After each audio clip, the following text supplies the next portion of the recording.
26 બેઠકોનું લક્ષ્યાંક અને 5 લાખથી વધુની લીડ નો જે દાવો કરવામાં આવે છે એ જ તમામ દાવાઓની વચ્ચે આ ભરતી મેળો યથાવત છે। ભાજપમાં આજે એક સાથે 10,500 લોકો જોડાયા છે।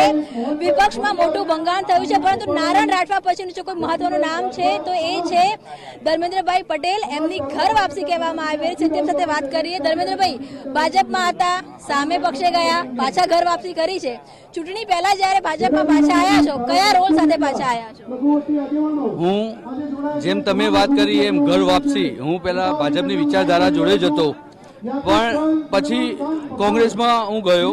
6 વર્ષ જોયું મેં, પાર્ટીએ મને ટિકિટ પણ આપી, પણ જે સિસ્ટમ જે નરેન્દ્રભાઈ મોદી સાહેબ આપણા માનનીય વડાપ્રધાનશ્રીની વિકાસ યાત્રા, અમિતભાઈ શાહ સાહેબની જે વિઝન સંગઠનનું, સી.આર. પાટીલ સાહેબની જે બૂથ પેજ પ્રમુખની જે સિસ્ટમ, જે મેનેજમેન્ટ, એ જોઈ એની સામે મેં જોયું કોંગ્રેસનું, તો આની સામે કોંગ્રેસનું કશું જ નથી। કોઈ સંગઠન નથી, કોઈ વિઝન નથી, કોઈ નેતાગીરીમાં જે છે નેતા બની બેઠા છે, પણ નેતા અને જે કાર્યકર્તા હોય કે કામ હોય એમાં ક્યાંય વિકાસ તો દેખાતો જ નથી। પણ જે કંઈ રજૂઆતો કરીએ તો પણ એ લોકો એમ જ કે શાંતિથી બેસવાનું। ભાઈ, તમને તમારો પરિવાર ફરી સ્વીકારશે? આ ભાજપ પરિવાર લાગી રહ્યું છે? મને ભાજપ પરિવાર કાર્યકર્તાને ખૂબ જ માન આપે છે, અને હું ભાજપમાં જોડાયો છું આજે, અને હું કાર્યકર્તા તરીકે રહેવાનો છે।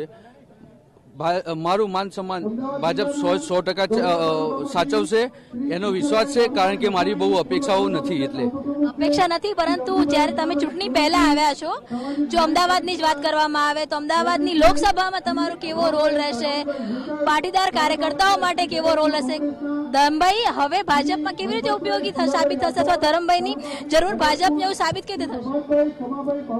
માનનીય વડાપ્રધાન નરેન્દ્ર મોદી સાહેબનો જે સંકલ્પ છે, ગુજરાતની 26 સીટ જે 5 લાખ કરતા વધારે લીડથી જે જીતવાનો સંકલ્પ છે, એ 100% સાકાર થવાનો છે। અને એ કેમ કઈ સાકાર થાય અને એનાથી પણ વિશેષ થાય, એના માટેના હું અને મારા સમર્થકો કટિબદ્ધ છીએ, અને એ સંકલ્પને અમે આગળ વધારીશું। અંતિમ સવાલ, કેટલા સમર્થકો સાથે આવ્યા છો? ધમભાઈ પોતે વિરોધ કરીને થાકી ગયા હતા કે પછી એવું લાગ્યું કે વિકાસમાં જોડાઈ જવું જોઈએ, જે ભાજપની વાત છે? વિરોધ કરવો એ મારો ધર્મ હતો, હું વિપક્ષમાં હતો, અને જનતાની ચિંતા કરવી એ પણ મારી ધર્મ છે। જનતાની પણ ચિંતા કરીશ, કામ કરીશ, વિકાસની યાત્રામાં હું જોડાઈશ, અને મારી વિધાનસભાના તમામ જે પ્રશ્નો છે એને સરળતાથી પરિપૂર્ણ કરીશ। અને જે મને ભાજપમાં જોડાવા માટે મારા સમર્થકોએ જે કહ્યું છે, આજ તમે જુઓ છો 8 થી 10 હજાર જેટલી સંખ્યા સાથે રેલી સ્વરૂપે ચાલુ દિવસ હોવા છતાં પણ આ મારા સમર્થકો મારી જોડે છે, એ જ મારા માટે મોટું છે। આજનો દિવસ મારા માટે ખૂબ જ શુભ દિવસ છે, કારણ કે એક જનતાની સેવા કરવાનો મને એક ફેરથી સારો અને મોકો મળ્યો છે। બિલકુલ, તો આ ઘર વાપસી થઈ રહી છે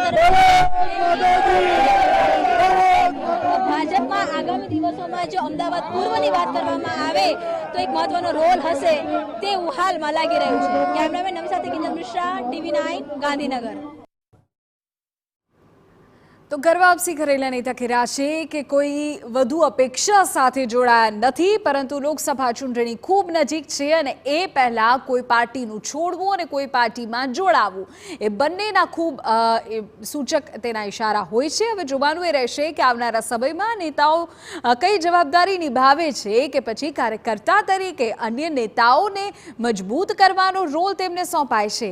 તો ચૂંટણી પહેલાં ભરતી મેળો, 10,000થી વધુ લોકો એક સાથે આજે ભાજપમાં જોડાયા।